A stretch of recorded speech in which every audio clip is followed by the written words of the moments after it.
আমি যদি নামাজ ঠিক রেখে ফ্রি ফায়ার গেমস খেলি তাহলেও কি আমার গুনাহ হবে?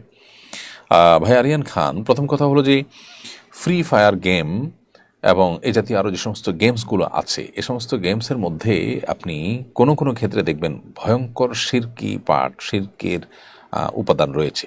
একটু গভীরভাবে লক্ষ্য করলে আপনি দেখতে পাবেন।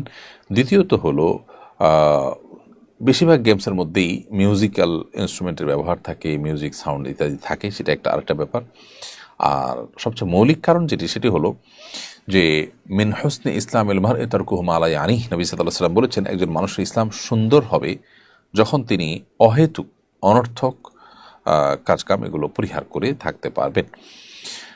আল্লাহ রাব্বুল আলামিন সফল এবং সার্থক ইমানদারদের বৈশিষ্ট্য বলতে গিয়ে কোরআনে কারিমের সূরা মুমিনুন 18 নম্বর পারা প্রথম সূরা এর শুরুতে আল্লাহ তাআলা বলেছেন ওয়াল্লাযীনা হুম আনিল লাগওয়ি মুরিদুন, যে সমস্ত ইমানদার, যে সমস্ত মুসলমান তারা অহেতুক অনর্থক কাজ থেকে বিরত থাকেন, এগুলো এড়িয়ে চলেন, তারা সফল কাম হবেন, সার্থক মুমিন হবেন। এবং আল্লাহ তাআলা তাদের সম্পর্কে বলেছেন উলাইকা হুমুল ওয়ারিসুন আল্লাযীনা ইয়ারিসুনাল ফিরদাউস হুম ফিহা খালিদুন, যারা জান্নাতুল ফিরদাউসের অধিকারী হবেন, সেই সৌভাগ্যবান মানুষরা হবেন তারা যারা অহেতুক কাজ করেন না। বিধায় এ সমস্ত গেমসগুলো আমাদের পার্থিব বা পারলৌকিক কোনো উপকারিতা বয়ে আনে না। এগুলো আমাদের সময় নষ্ট করে, আমাদের ব্রেইনকে আরও বেশি ব্রেনের মধ্যে জ্যাম সৃষ্টি করে এবং নানাবিধ ক্ষতি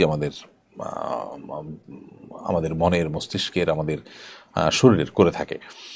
তো এই কাজটি একজন মুসলমানের জন্য কখনোই জায়েজ নয়। তিনি যদি নামাজ ঠিক রাখেন তাহলেই তার জন্য গেমস খেলা হালাল হবে না শুধুমাত্র, বরং এটাই শুধুমাত্র কারণ না যে নামাজ থেকে বিরত রাখে, এটি আরও বহু কারণ আছে যার কারণে সব ধরনের গেমসই আমাদের পরিহার করা উচিত। হ্যাঁ, শারীরিক যে কসরত হয়ে থাকে সে সমস্ত খেলাধুলা, সেগুলো যদি সতর ঢেকে পারস্পরিক অর্থাৎ খেলোয়াড়দের মধ্যে টাকা পয়সা বা কোনো লেনদেন না করে, অর্থাৎ হারা জিতার উপরে কোনো লেনদেন না করে তারা যদি খেলতে চান সেটা তারা করতে পারেন।